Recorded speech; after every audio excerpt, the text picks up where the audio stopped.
Thank you for joining me today. It's Brian Gubernick, and welcome to the No Days Off podcast, where we believe that every single day brings a new opportunity to get better. Today, I want to talk about antelope and field mice. What the heck am I talking about? Here's a question for you. Are you in fact hunting antelope, or are you hunting field mice?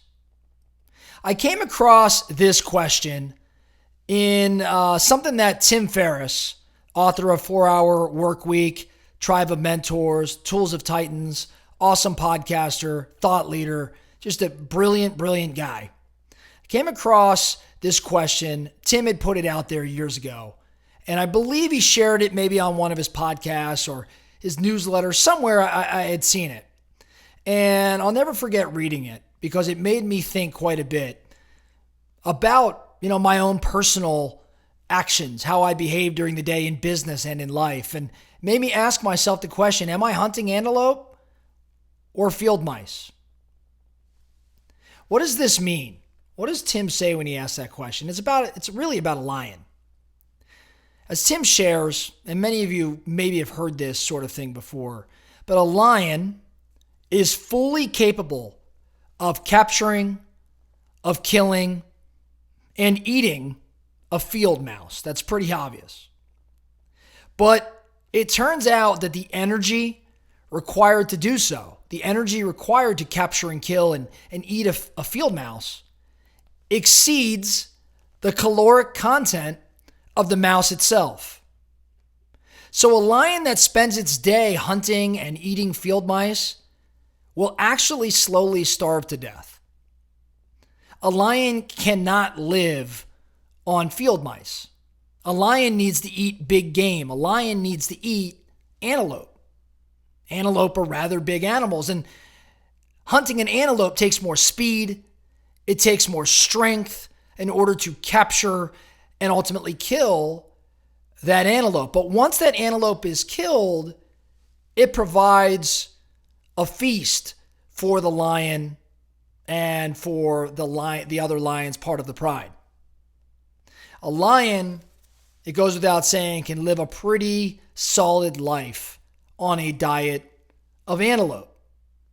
Now, the distinction here is super important. Are you spending your time right now exhausting your energy, leveraging your valuable resources in an effort to try to catch field mice? If so, it might be, rewarding to catch some of these field mice, but in the long run, you're going to die.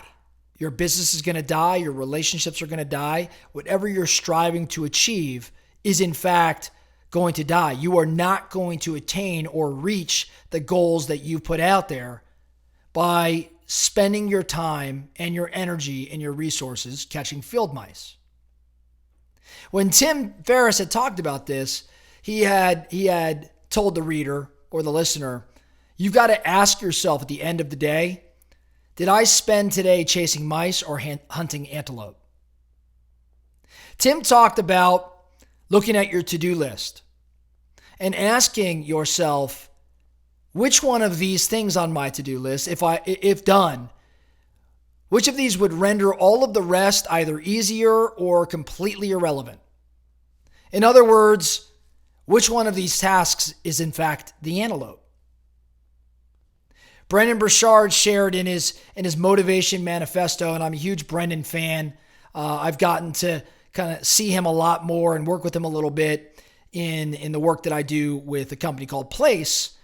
Brendon says, why, having been endowed with the courageous heart of a lion, do we live as mice? Just a different variation of this. But when capable of accomplishing so much more, why do we live so little?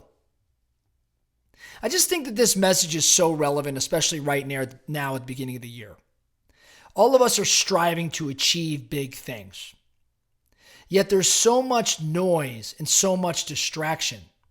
And it is very easy for all of us to get caught up with the small, noisy things that come about every day. And we end up chasing these field mice. And we may capture and kill these field mice, kill this task, complete this, project.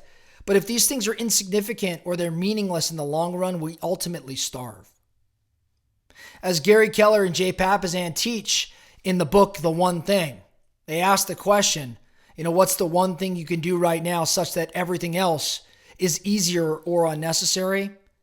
For a lion, that would be capturing an antelope. It makes everything else easier or unnecessary. So the focusing question for you today, as you look at your to-do list, which one of these things on your list would render all the other things easier or completely irrelevant? Which things on your list are in fact antelope? And which of those are field mice? Odds are the vast majority of what lives on your to-do list are field mice. And if you never get to them, everything's going to be just fine. But if that's all you're hunting, you are going to starve on your way to achieving the success you desire. That's all I have for you today. The No Days Off podcast. Thank you so much for listening. And remember, every single day brings a new opportunity to get better. So let's get after it.